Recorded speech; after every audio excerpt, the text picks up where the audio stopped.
Hello, everyone. Before we start, I would like to take this time to thank all of the participants who signed up for this presentation. As you are aware, we were having technical difficulties the last time we were here. We tried to troubleshoot the platform, but we were unsuccessful.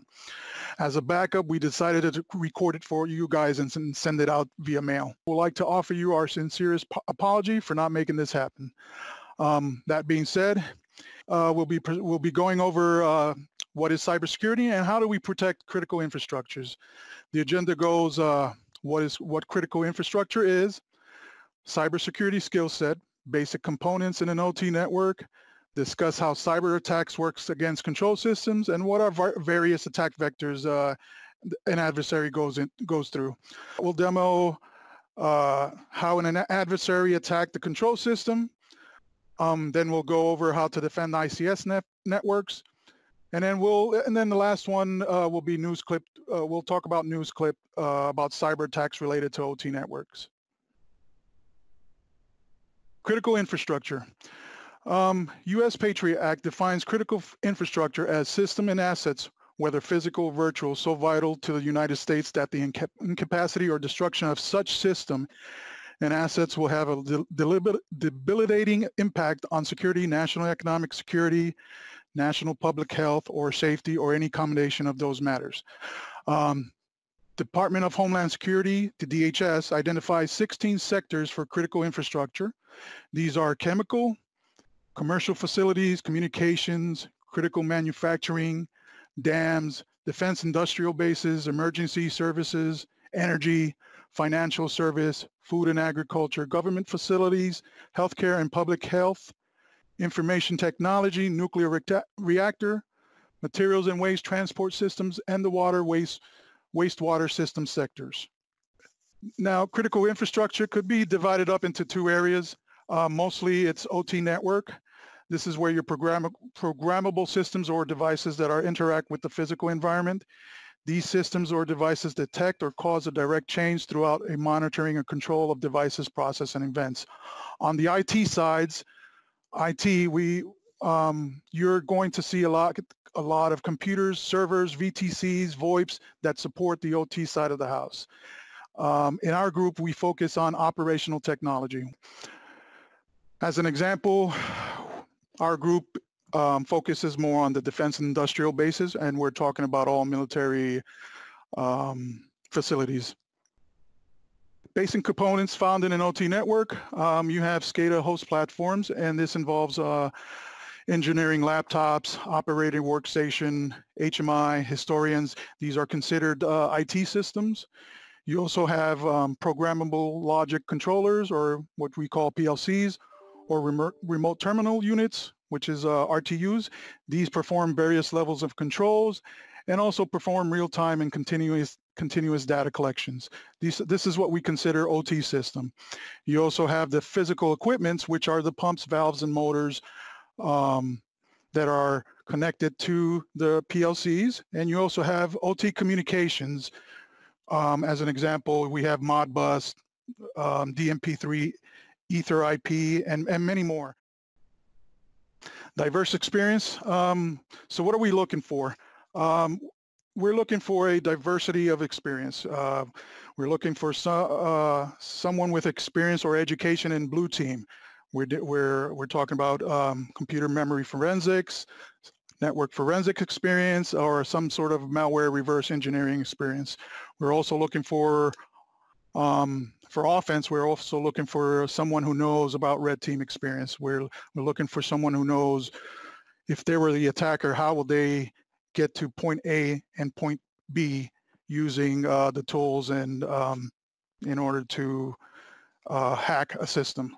And then the third one is an engineer. We're looking for someone who has experience in industrial control system. As an example, we're looking for someone who has experience in different vendors such as Honeywell and Siemens and Schweitzer.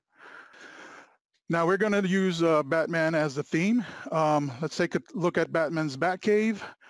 So as you can see, Batman has a miniature power plant in his Batcave to power up various OT and IT systems, such as cooling systems, computers and servers, lights. He also uses power in order to fix his Batmobile. So not shown here is the control systems. He probably has it somewhere hidden on the right side, but this is mostly. But the fact that he has a power plant inside his Batcave is what he does in order to ensure that his Batcave is working properly. Here's Batman's Batcave operational technology network. Just a little quick description. It's divided up into IT and OT. IT is on the left side of the screen, which is Bruce Wayne's corporate network. You have a boundary router right in the middle, and then on the right side is the Batcave. So we have within the OT and IT network, it's wired. You'll see wired and wireless connections. You'll see a couple of engineering workstations and HMIs. Those are kind of like servers collecting all the data from the control systems. On the left side, you'll have Batman's workers who are using regular laptops and computers. You also have a SCADA workstation connected on the IT network. So let's do a scenario. So let's talk about the various attack vectors. Assuming that Bruce Wayne's corporate network has been breached, so what would the adversary do? Well, in this demo, the adversary has various attack vectors to choose from. He could pivot off of the email exchange server to the employee's workstation, and then from the employee workstation all the way to the SCADA workstation that's deployed on the IT side of the house, and then from there could do connection to the substation 1, which could cause disruption. Another attack vector is from the workstation, from where the workstation is to the Batcave, and then from the to the Batcave, which you'll see 3 SCADA workstation and 1 data historians. These 3 SCADA workstation and data historians can be used to control the substation 1, 2, and 3 and cause disruption.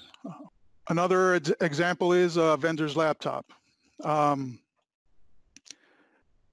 vendor laptop could be connected into Bruce Wayne's corporate network, which is the IT network. From there, that person could walk over to the substation, directly connect to the substation 2, and can cause disruption as well. And then coming back, if the vendor is actually doing some sort of some maintenance, the adversary could kind of do a little bit of recon and send that information back to where he's located at. All right, simple hack demo of PLC. So I will pass this over to my colleague. He will give you a quick demonstration on how to hack a PLC. Morning. We're doing a presentation for critical infrastructure. Here we have what I was describing as the SCADA network within the Batcave. This is very typical of what you would see inside of a substation. Just to point out the items for this demonstration, we have a switch here, which is typical at the front end of a regular substation. We have breakers, your main breaker and your redundant breaker. We have 3 lights indicating breaker 1 on, breaker 2 on and off, and the feed coming from your generator, like the power station probably near your house from hydro or wind. And here we have our protection breaker. So that's what allows the power to flow through the breaker or not. And so based on this is what's sitting within the Batcave, or just outside the Batcave, in those 3 substations from Jorge's presentation, just for context. So in this scenario, Batman needs his Batcave to work. So the Riddler The Riddler is interested in degrading and denying Batman's ability to respond to incidents within Gotham City. Based on long-term reconnaissance and open source intelligence collection efforts within and around Gotham Electric's corporate and ICS-OT systems, the Riddler knows that both external vendors and Gotham Electric engineers connect to ICS-OT equipment to manage and maintain Gotham City's power system. The Batcave and all of Gotham City relies on power services from Gotham Electric substations. Unknown to everybody, the Riddler placed a riddle on the vendor and Gotham Electric's engineering workstations. These workstations plug directly into field networks that manage equipment and system on Gotham City's power system. These workstations also plug directly into relays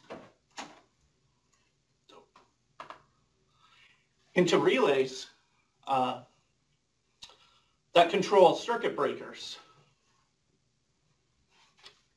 If these breakers trip, the power in Gotham City will go out, and the Batcave will lose its ability to operate. This degrades and denies Batman's ability to respond to incidents in Gotham City. This allows the Riddler to rob all the banks in Gotham City while also causing mass chaos and breakdown of social structures. In this scenario that we've created for you today, a Gotham City electric engineer is responding to a maintenance order from Gotham Electric's dispatch control center. The Gotham City electric engineer connects to relays to upgrade the SCADA points and relay protection schemes. The engineer logs into the compromised engineering workstation, and right before then,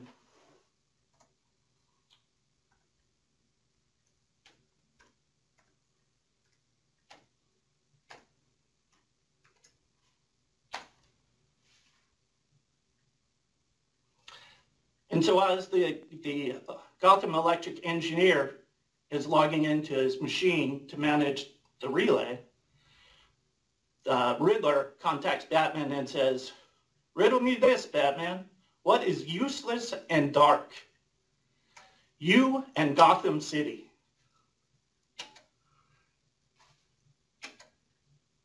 As you can see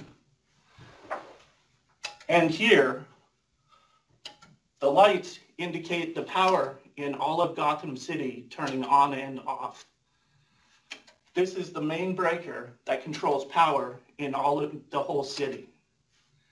As each light turns on and off, the lights in the entire city turn on and off. And those lights also support Batman's Batcave. So as the power turns on and off, the lights and all the power in the Batcave additionally turns on and off.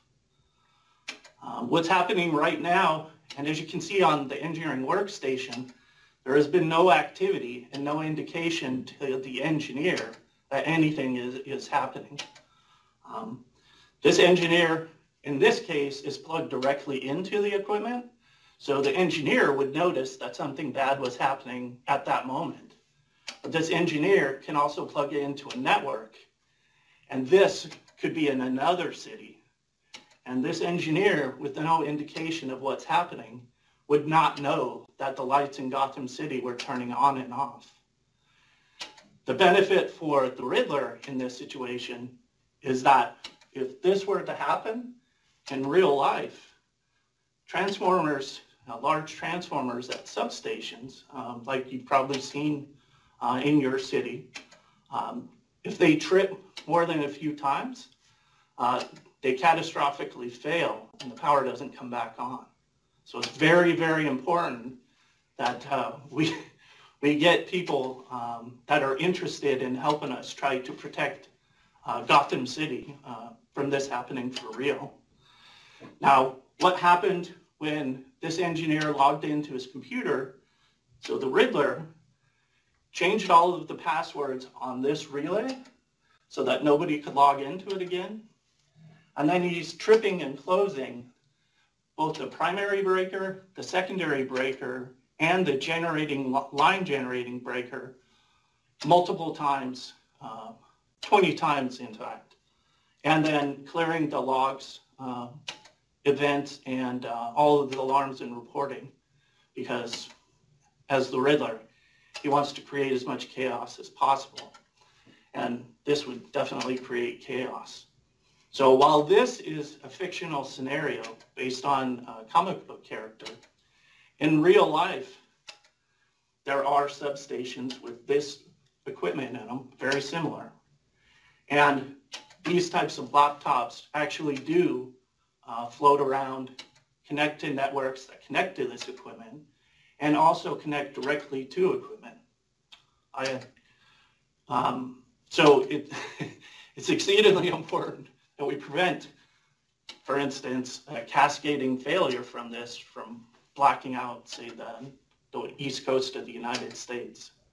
So our hope is that from our presentation, a lot of you will be interested or gain an interest in helping us to protect these things.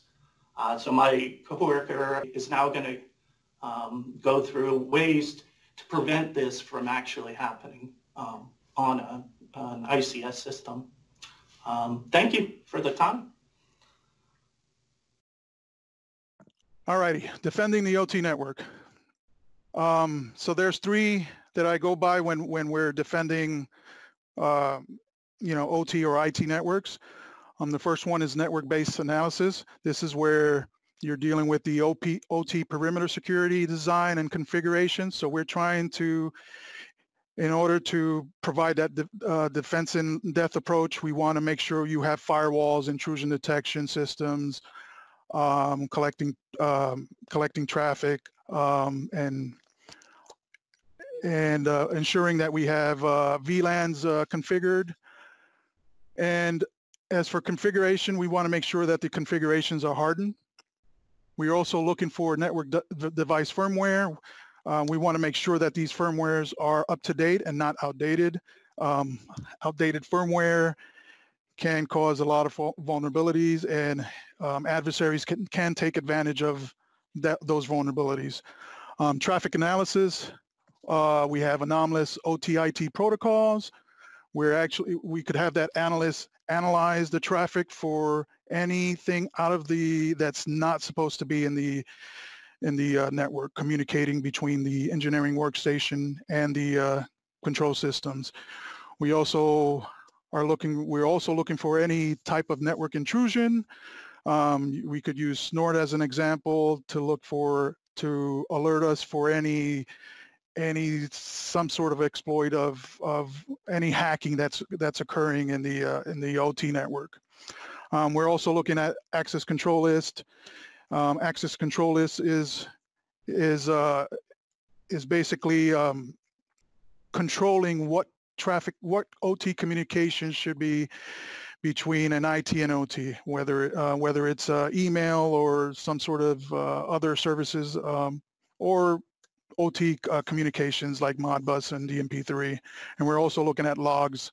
Logs can give you a lot of details of some sort of anomalies that's going on, and then correlate those logs to the traffic analysis to get that big picture of if an adversary is within the network. You also have host-based analysis, where this is where someone is analyzing the engineering or operator's workstation. Most of them are Windows-based. There's some that are Linux, but we're going to use Windows as an example.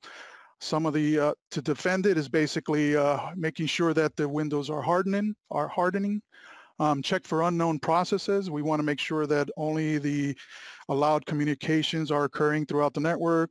You also want to look at computer and memory forensic. We're looking for artifacts, some sort of clue that an adversary is within the OT network, or inside the computer, doing malicious activity. And we also want to analyze the Windows event logs. Windows event logs provide a lot of information of what is happening to the engineering workstation, whether someone is logging in or someone executed a malicious file.